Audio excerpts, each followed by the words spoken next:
乡亲啊，刷落来这两件，算是这个松山市乱红显出来的案外案。先来看这个民进党台北市党部的评委调查人赵应光，伊的后生赵介佑涉嫌卖毒，互法院裁定收押禁见。讲这个赵介佑伫个地方是真大尾哦，毋那是政治世界的第二代，离民进党部嘛真有够力。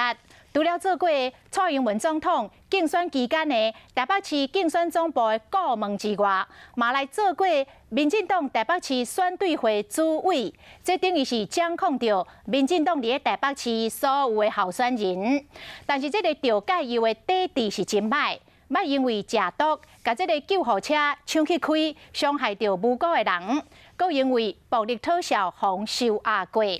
嘛因为伊背后的政治势力，甚至互伊家己的手伸入去境界。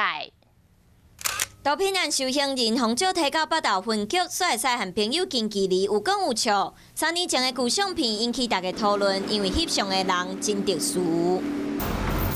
胸口、手铐和骹落的，就是赵介佑，是警方列管在案的8联邦成员。其实参加义警参会，就坐伫主导的大位，看起来敢若和警界关系真好。赵介佑家己嘛伫面册抛出和内政部长齐国勇的相片。我不认识那个赵介佑，他的族是我们田北楼区的选民，不分男女都认识，给他助手就是这样子。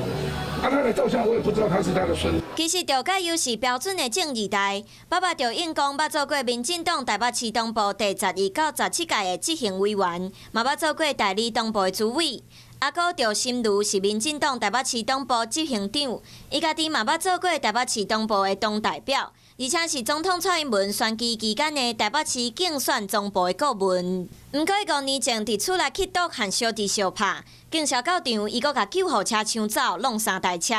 3年前嘛会使知影消息，和被警方借摕受刑人朋友翕相，阁铺文。前年因为暴力讨小，互裁定扣押。去年才以10万块交保限制住机，想袂到顶礼拜，阁因为招小弟做诈骗集团的车手，互警方抓起来，超出600外包度假背包，判伊裁定扣押禁见，正二代煞变做受还。